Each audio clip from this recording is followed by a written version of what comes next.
Mi nombre es Eric Atempan Bristain y mediante este podcast les daré a conocer cuál es el proceso para la fusión de sociedades. Bueno, la fusión de sociedades es el proceso por el cual dos o más sociedades mercantiles inscritas, ya sea previa disolución de alguna o de todas de ellas, se integran en una única sociedad, agrupando a sus socios y su patrimonio para formar una sola. El procedimiento de fusión de sociedades mercantiles en México está regulado por la Ley General de Sociedades Mercantiles, que en sus siglas es LGSM, y el Código Fiscal de la Federación. Por fusión debe entenderse que es cuando una sociedad se extingue por la transmisión de su patrimonio a otra sociedad preexistente, o que esta misma se constituye con las aportaciones de los patrimonios de dos o más sociedades, que entre ellas se van a fusionar. En términos de lo previsto por la Ley General de Sociedades Mercantiles, la fusión de varias sociedades deberá ser decidida por cada una de las sociedades, mediante una asamblea de accionistas o socios. Los acuerdos de fusión deberán inscribirse en los registros públicos de comercio correspondientes y publicarse en el sistema electrónico de la Secretaría de Economía, y en su caso de ser aplicado en el periodo oficial del domicilio social de cada sociedad. Asimismo, cada sociedad deberá de publicar su último balance antes de llevar a cabo la fusión, y la sociedad fusionada deberá publicar adicionalmente el sistema que será utilizado para la extensión de sus pasivos. Es importante mencionar que la fusión no surtirá sus efectos sino 3 meses después de haberse efectuado la inscripción de los acuerdos de fusión en los registros públicos correspondientes, y que durante dicho plazo cualquier acreedor podrá oponerse jurídicamente a la fusión. Y en caso de que no exista oposición alguna a la fusión, esta se llevará a cabo. Por lo consiguiente, la sociedad fusionante tomará a su cargo los derechos y obligaciones de la sociedad fusionada. Por lo establecido por el Código Fiscal, se considera que no existe una enajenación tratándose de una fusión cuando se cumplan los siguientes requisitos. El número 1 es la presentación del aviso de fusión por parte de la sociedad fusionante dentro del mes siguiente a la fecha en que se llevó a cabo dicha fusión, y 2, que posteriormente a la fusión y una vez que haya surtido efecto la misma, la sociedad fusionante continúe realizando las actividades que practicaba antes de llevar a cabo la fusión, así como las actividades que desarrollaba la sociedad fusionada. Es importante mencionar que la sociedad fusionante deberá presentar el aviso de cancelación del Registro Federal de Contribuyentes de la sociedad fusionada, incluyendo la copia de la constancia de que la fusión ha quedado debidamente inscrita en el registro público correspondiente. ¿Cuándo surte efectos de fusión? Como regla general, la fusión no surte efectos sino 3 meses después de haberse efectuado la inscripción. La fusión puede sufrir efectos al momento de la inscripción si se pacta el pago de todas las deudas, se deposita su importe en una institución de crédito. A este efecto de las deudas o plazos se darán por vencidas. Esto pasa si consta el consentimiento de los acreedores o se pagan todas las deudas o si no hay deudas. Algunas de las dudas que surgen al crear una fusión de sociedades es que si se extingue el capital social, y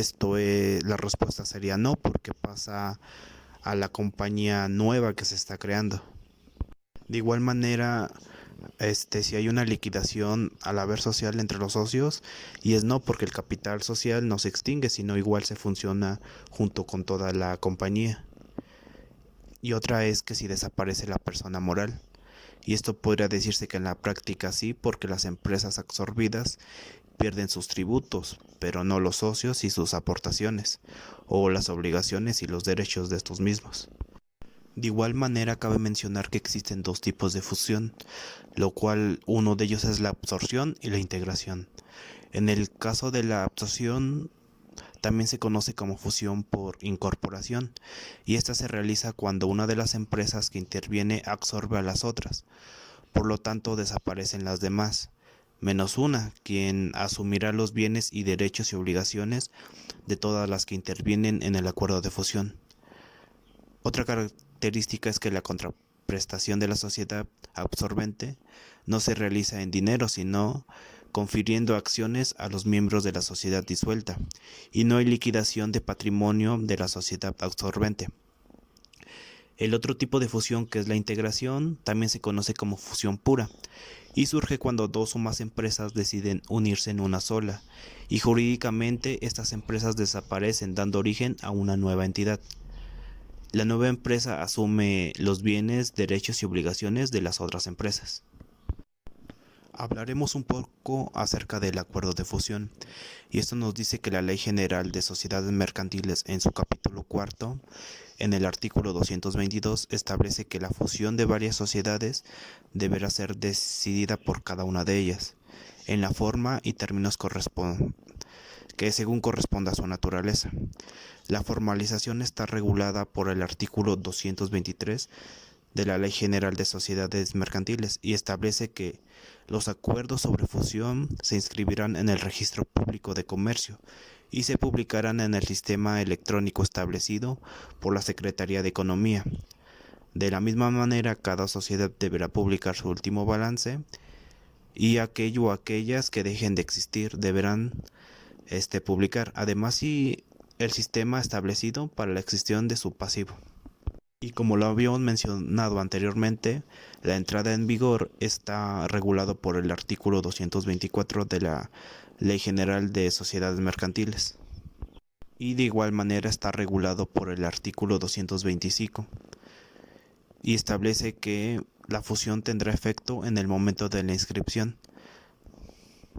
si se pactara todo el pago de las deudas de las sociedades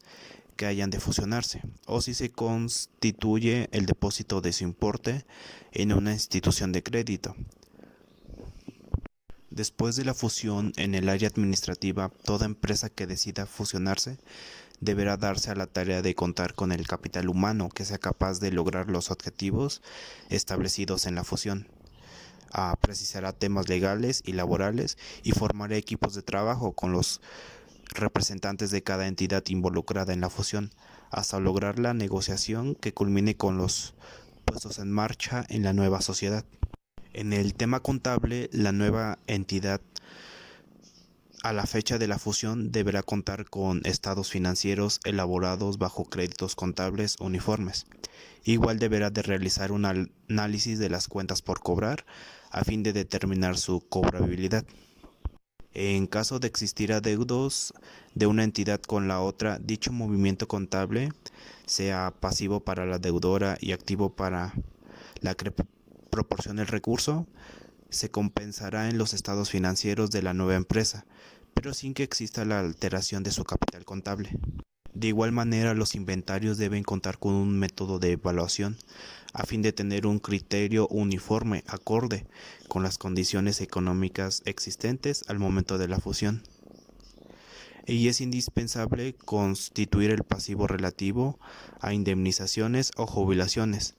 para dar cumplimiento a la responsabilidad jurídica con los trabajadores en el momento de fusionarse. Y en materia fiscal, el reglamento del Código Fiscal de la Federación, en su artículo 23, establece que las personas morales residentes en México presentarán su solicitud de inscripción en el Registro Federal de Contribuyentes en el momento en el que se firme su acta o documento constitutivo a través del fedatario público, que protocolice el instrumento constitutivo de que se trate, incluyendo los casos en que se constituyan sociedades con motivo de la fusión o escisión de personas morales. En el artículo 24 igual establece que en la inscripción y cancelación en el Registro Federal de Contribuyentes por fusión de sociedades se presentará por la sociedad que surja con motivo de la fusión, con lo cual dicha sociedad tendrá por su cumplida la obligación de presentar el aviso de fusión, a que se refiere el artículo 14-B, fracción primero, en el inciso A del Código, y el aviso de cancelación en el Registro Federal de Contribuyentes por cuenta de la o las sociedades fusionadas. Y por último, para concluir, el artículo 30 del Código Fiscal de la Federación, en la fracción octava, señala que el aviso de cancelación en el Registro Federal de Contribuyentes por fusión de sociedades se presentará por la sociedad fusionante, cuando ésta sea que subsista, y con ello se tendrá por presentado el aviso de fusión a que se refiere el artículo 14-B, fracción primera del Código. El aviso que se refiere a esta fracción deberá presentarse en una vez que se lleva a cabo la fusión y deberá contener la clave del Registro Federal de Contribuyentes, así como la denominación o razón social de las sociedades que se fusionan y la fecha en la que se realizó la fusión.